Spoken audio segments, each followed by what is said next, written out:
Alright, so today we're going to make some cast iron french fries. What I use is a Dutch oven cast iron pan. It's made by Lodge. I use about, I'm not sure how many cups of the oil I use, but it's California rice oil. It's a rice bran oil. It has double the antioxidants of olive oil. So it's really good for you, and it has a burn point of 490 degrees. And what I mean by that is it won't burn unless you get it hotter than 490 degrees. So not only is it good for you, it's easy to digest because it's made out of rice. It's healthy because of all the antioxidants, but you can fry food in it. It's the best of both worlds. I've been frying my food in it for probably, I don't know, for 4 years or so. I use rice bran oil in just about everything that I don't use olive oil in. Like, I use olive oil for a few things, but mostly I use my rice bran oil. I will leave a link below with where you can get the oil. I always buy it by the case. Like, I get a case of 4 of them.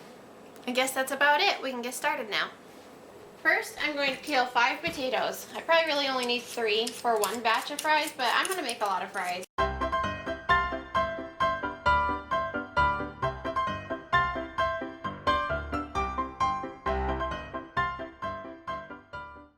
If you want, you can leave the peeling on them. The peeling is good for you if you wash it. I am peeling them because, well, for one, my kids like it more without the peeling. And secondly, because there's some green in this, and I've heard it's not good for you. So I guess this one I didn't have to peel because there's no green in it.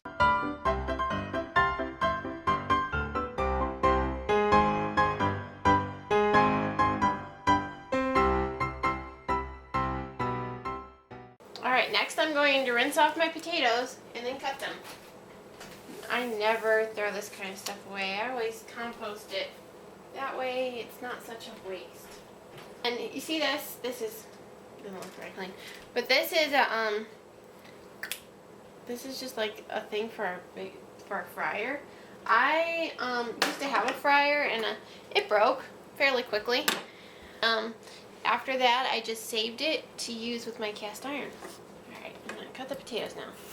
I just do it in strips like so. And then I lay them on their sides and slice them longways. There are French fry cutters out there. If you want to buy one, go for it. I've never used one because I just don't see the point in spending the money on it since I can cut these fairly quickly. See? I'm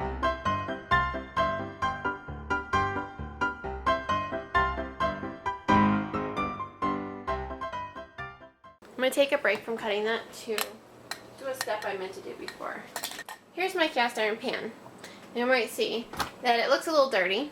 I'm going to put the heat under it on high. Now, see, this is how I managed to not really measure. I'll show you. Right now, the oil is not quite halfway. I like to keep it at about halfway. And I will reuse this oil.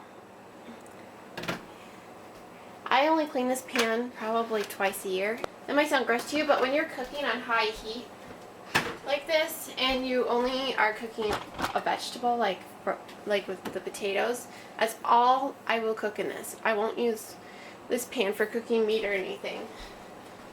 And with the high heat and everything, and I make French fries at least once a week, so the oil doesn't go stale on me. This lid seals it quite well. And I will leave that on to heat up and get hot while I go ahead and finish working on the fries.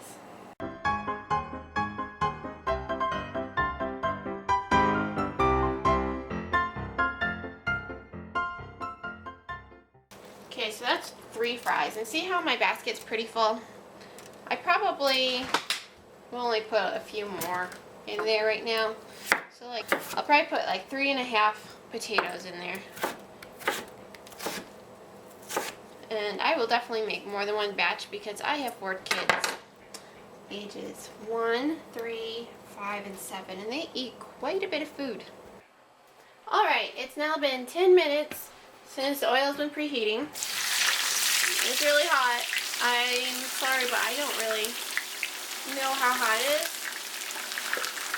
I'm probably not very consistent on the temperature of the oil when I put the fries in anyway, because sometimes it just sizzles a little, sometimes it sizzles like this quite a bit.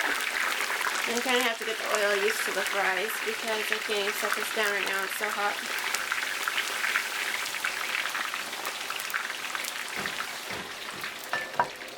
Go ahead and put the lid over like that so it doesn't splatter too bad. Okay, I actually just did this whole step with the camera off, I'm sorry. But I just took the fries out of the fryer. They look like this. They look about done. I set them aside and wait till they're room temperature before I add them back into the hot oil. That way you have crispy on the outside and soft on the inside. To make them even better, you can make them a day ahead and do the first fry and then put them in the refrigerator, let them get cool, then do the second frying later. I hope I said that right. I'm actually not paying close enough attention today. The next step is, after this gets to room temperature, I'm going to put it back in the hot oil. I've turned the heat down to low, or almost low. I'll turn it closer to high when it's time to put them back in. I just want to keep it hot. Alright, I'll be back in a few minutes. Alright, it's time to add them back in. At least I think it is. The kids are hungry.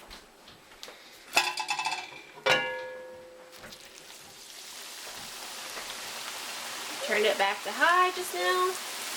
Now see, it's all hot again and the fries were cool enough that it's reacting to the coolness. There we go.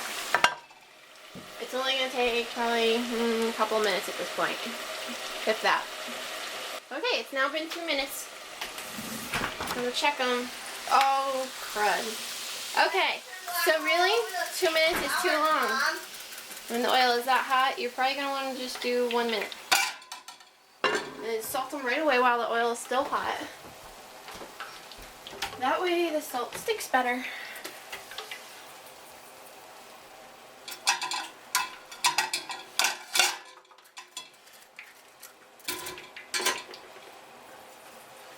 Mom?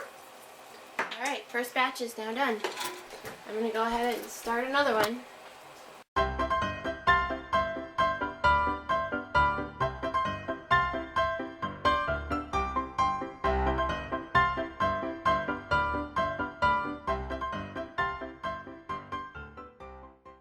Alright, this should be about done again.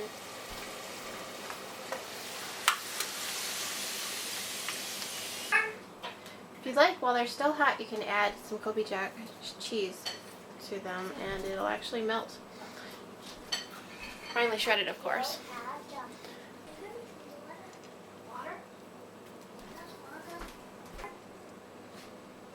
And you can put a lid over it to make it melt. Alright. Wait a few minutes. And they're done. Thanks for watching. Like a fool, I lent my soul love, and it paid me back in change. God help me, am I the only one who's ever felt this way?